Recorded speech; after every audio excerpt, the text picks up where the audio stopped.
वफाकी हुकूमत ने भी अपनी पैकेज के अंदर जो है नजरअंदाज कर दिया। करीम उबर बाइकिया कराची शहर के अंदर ऑनलाइन टैक्सी की सर्विसेज प्रोवाइड कर रहे हैं, या जो ज़कात खैरात के मुस्तहिक लोग हैं उन लोगों के साथ हमें लाके खड़ा करें। हम इस माशरे का एक बहुत अहम हिस्सा हैं।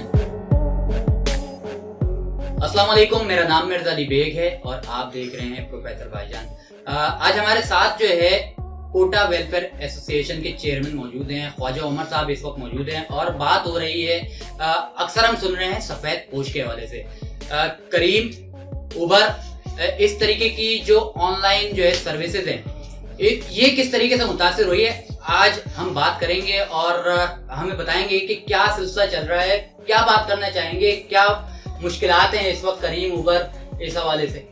तमाम कैप्टन को अस्सलाम वालेकुम और हुकूमती तमाम इदारों को भी मुखातिब करके मैं ये बताना चाहता हूँ कि जहाँ आपने मुख्तलिफ कैटेगरीज के लोगों के लिए जो है इमदाद का ऐलान किया है और दीगर तमाम एम्प्लॉयज़ के लिए भी उनकी कंपनीज को पाबंद किया है कि उनको सैलरियाँ दी जाएं, तो आपने एक बहुत बड़े तबके को जो है नज़रअंदाज कर दिया है जो इस मुल्क के अंदर, इस कराची शहर के अंदर ऑनलाइन टैक्सी की सर्विसेज प्रोवाइड कर रहे हैं, जिसमें काबिल ज़िक्र करीम, उबर और बाइकिया के वो तमाम पढ़े लिखे और अच्छी फैमिली से ताल्लुक़ रखने वाले अफराद हैं जो किसी के दर पर सवाली बनकर जा नहीं सकते, जो किसी के पास ये कहने नहीं जा सकते कि मेरे घर में राशन नहीं है या मेरी जेब में खर्चों के पैसे खत्म हो गए, अखराजात के लिए अब मेरे पास पैसे नहीं है, मेरे घर में बच्चे के दूध के लिए पैसे नहीं है, ये लोग नहीं कहने जा सकते किसी।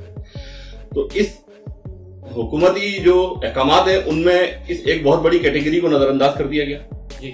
उसके ऊपर तुर्रा इम्तियाज आप ये समझ लीजिए कि जिन कंपनीज के लिए हम काम करते हैं वो पाकिस्तान के किसी आइन और कानून की पाबंद अपने आप को समझती नहीं है। वो कहते हैं कि जो मनमानी हम करना चाहें हम कर सकते हैं, जिसमें काबिल जिक्र करीम उबर बाइकिया तीनों कंपनीज हैं। दीगर कंपनीज हैं वो छोटी कंपनी है, उन्होंने अभी तक पाकिस्तान से इतना कमाया नहीं। ये कंपनियां पाकिस्तान से अरबों डॉलर्स कमाकर बाहर ले जा चुकी हैं। देखिए, मैं यहाँ पर ये कहना चाहूंगा कि उबर, करीम और बाइकिया की आपने बात की, कोरोना वायरस आ रहा है और कह रहे हैं कि सोशल डिस्टेंसिंग, तो ये सिलसिला जो है सोशल डिस्टेंसिंग का अभी तो जो है ये खत्म होने वाला है नहीं, और किस तरीके से जो है बेरोजगारी हुई है और क्या मुश्किलात हुई हैं और क्या मुश्किलात हैं जिसमें आप क्या अपील करना चाहेंगे। देखिए, तकरीबन 12-13 दिन आज हो चुके हैं जी, और 2-3 दिन पहले से ही ये काम बंद हो चुका था। तकरीबन 15 दिन हम लोगों को हो चुके हैं। जो हमारे अपने रिसोर्सेज थे, जो हमारे पास घरों में थोड़ा बहुत राशन था, वो सब खत्म हो चुका है। मेरे पास हजारों की तादाद में इस वक्त कैप्टन की कंप्लेन मौजूद है, जो कि सफेद पोश लोग हैं, वो लोग जिनके घर में 10 लाख की, 12 लाख की, 15 लाख की गाड़ी तो खड़ी है, लेकिन उनके राशन के डब्बे खाली पड़े हुए। यहाँ पर सफेद पोश के हवाले से काफी बात हो रही है। वो सफेद पोश इंसान जो ना तो सदका ले सकता है, ना खैरात ले सकता है, ना ज़कात ले सकता है। उबर करीम क्या जो है आप बता रहे हैं कि जो है फलाही इदारों की तरफ जो है रुख करवा रही है, तो क्या मसला आ रहा है, क्यों जो है उबर करीम आपको जो है मजीद कोई इंसेंटिव नहीं दे रहा, और हुकूमत को इस हवाले से क्या इक़दाम करना चाहिए, क्या अपील है आपकी। देखिए, हमारी तमाम इस वक्त जो कैप्टन घरों में बेरोजगार बैठे हैं, गाड़ियां तो दरवाजों पे खड़ी हैं हमारे जी, लेकिन हमारे पास वसाइल खत्म हो चुके हैं जी। हम सबकी इस वक्त अपील ये है कि इन कंपनीज को, उबर और करीम को, बाइकिया को अपने पास से, अपनी तरफ से लोगों की मदद करनी चाहिए, बजाय इसके कि आप हमारा जो रुख है वो फलाही तंजीमों की तरफ करवाए, नादार लोगों की या जो ज़कात खैरात के मुस्तहिक लोग हैं उन लोगों के साथ हमें लाके खड़ा करें। हम इस माशरे का एक बहुत अहम हिस्सा हैं। हम अच्छी सर्विसेज प्रोवाइड करने वाले लोग हैं, पढ़े लिखे लोग हैं, अमन पसंद शहरी हैं।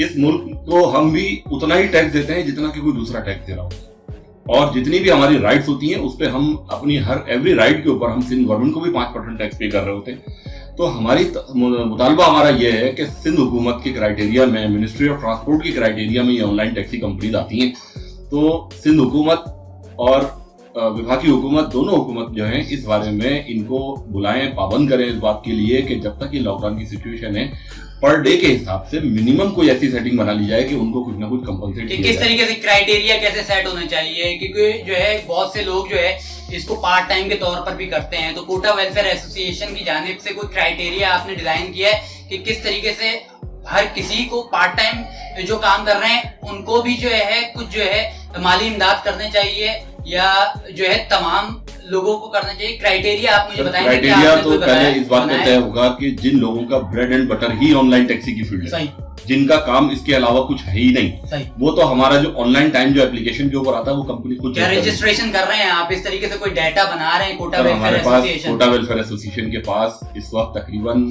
करीब 1000 लोगों का डाटा मौजूद है, सही, जो कि फुल टाइम करीम ओवर पे डिपेंड करता है। सही, मतलब डिपेंड हमारा लग इजाफी होता है, लेकिन उसके बाद ग्राउंड रियलिटी में हम करीम ओवर से मुंसलिक हैं। आप जो है करीम, उबर, बाइकिया इन ऑनलाइन सर्विसेज से राब्ते में हैं? नहीं, अब तक किसी कंपनी ने, किसी कंपनी के किसी नुमाइंदे ने, किसी ओहदेदार ने, किसी मैनेजर ने किसी एक कैप्टन से या कोटा वेलफेयर एसोसिएशन के किसी ओहदेदार से बात करने की या उनको पूछने तक की भी जहमत गवारा नहीं की कि अब तक आप लोग हैं कि साल में 10-12 दिन गुजर। हम लोगों ने इन कंपनीज का साथ उस वक्त में दिया जिस वक्त पाकिस्तान में इनका नाम भी कोई नहीं जानता। हमने उस वक्त इन कंपनियों के झंडे उठाए, रोडों पे धक्के खाए, धूप गर्मी बर्दाश्त करी, मौसम की सख्तियां बर्दाश्त करी, बारिशों में गाड़ियां भी खराब हुई, लेकिन हमने इनके कस्टमर्स को सर्विस दी। अगर अभी मैं यहाँ पर जो है, मैं जब रास्ते में जा रहा था तो मैंने भी देखा कि जो है बहुत से करीम और ऐसी ऑनलाइन सर्विसेज के जो लोग हैं वो सड़कों पर मौजूद हैं। राशन यहाँ पर जो है दिया जा रहा है, कुछ इमदाद की जा रही है? अभी तक ऐसा कुछ भी नहीं है कि किसी को इमदाद मिली हो करीम की तरफ से, ओवर की तरफ से या बाइकिया की तरफ से। कहीं से अब तक कोई इमदाद नहीं मिली। इमदाद तो बहुत मिलना बात की बात है, अब तक किसी ने राब्ता ही नहीं किया। ठीक है, सिर्फ एप्लीकेशन पे अपडेट दी है कि आपको हम फ्लाई और सियासी तंजीमों के, समाजी तंजीमों की तरफ लेके जा रहे हैं, आप अपना डेटा हमें सेंड करें। वज़ीर-ए-आज़म Pakistan, chief justice of Pakistan, chief of army staff और खास तौर पे जो काबिल ज़िक्र हमारे चीफ मिनिस्टर साहब हैं सैयद मुराद अली शाह साहब, उनसे इल्तिमास है तमाम लोगों से कि एक बहुत बड़े तबके को इस सारे मामले के अंदर नजरअंदाज कर दिया गया है, जो कि ज़कात खैरात लेने वाले क्राइटेरिया में नहीं आते, जिनको वफाकी हुकूमत ने भी अपनी पैकेज के अंदर जो है नजरअंदाज कर दिया। क्यों? कि जिनके नाम गाड़ी रजिस्टर्ड है उनको वो इमदाद नहीं मिलता, जिनका पासपोर्ट बना हुआ है चाहे उन्होंने सफर ना भी किया हो उनको इमदाद नहीं मिलता।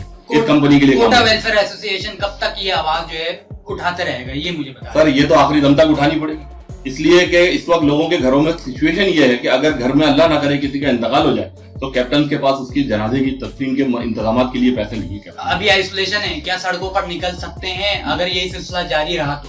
देखिए, हम तो किसी तौर पे भी हुकूमत के खिलाफ जाने के लिए सोच नहीं सकते। हम पूरा मन शहरी हैं, हम किसी जगह लोगों को जमा नहीं करना चाहते, कोई प्रोटेस्ट नहीं करना चाहते, इसलिए कि उसमें वायलेशन होगी। जब वायलेशन होगी तो वो मामला जाएगा रियासत के खिलाफ। हम लोग ये काम ना, हमारे इस चीज की तरबियत हमें घरों से मिली है ना हमने ये सब चीज सीखा है। चलें, बहुत शुक्रिया। कोटा वेलफेयर एसोसिएशन के चेयरमैन ख्वाजा उमर साहब हमारे साथ आज मौजूद थे। हमने कोशिश की इनसे मालूम करने की, और सफेद पोश के हवाले से, ये वो सफेद पोश लोग हैं जो पढ़े लिखे हैं और नौकरियां ना मिलने, डिग्रियां इनके पास मौजूद हैं, नौकरियां इनके पास मौजूद नहीं है। तो मुश्किल वक्त में मदद करना वज़ीर-ए-आज़म पाकिस्तान इमरान खान साहब आपका फर्ज बनता है, हुकूमत सिंध आपका फर्ज बनता है। ये सिर्फ कराची की बात नहीं है, ये पूरे पाकिस्तान की बात है, और इस आवाज को जो है मजीद आगे तक जाना चाहिए और इस पर एक्शन होना चाहिए कि ज़कात, खैरात, सदकात के अलावा भी जो है कुछ लोग ऐसे हैं जो के उस माली इमदाद की जो ज़कात, खैरात और सदकात के ज़िम्मे में ना आए और मदद की जाए कि इस मुश्किल वक्त से निकाला जाएगा। तो इस मुश्किल के वक्त के बाद जो है किस तरीके से वो सर्विसेज देंगे, और यही पढ़े लिखे लोग ना सिर्फ टैक्सी सर्विसेज में बल्कि इंजीनियर्स, डॉक्टर्स और इस तरीके के बहुत से लोग हैं जिनके पास बेशुमार डिग्रियां हैं, नौकरियां ना मिलने की वजह से ये काम करने पर मजबूर हुए। आज मजबूरी के वक्त इनका साथ दें, बराए मेहरबानी इस पर एक्शन करें, इस पर एक्शन लें और जो है इनकी मदद करें ताकि ये ज़कात, खैरात और सदकात ना लें मगर इस मुश्किल वक्त से निकल पाए। इस पैगाम को जितना ज्यादा हो सके आम करें ताकि जो अथॉरिटीज को ये मैसेज पहुंचे और वो इस पर कुछ अमल दरामद करवा सके।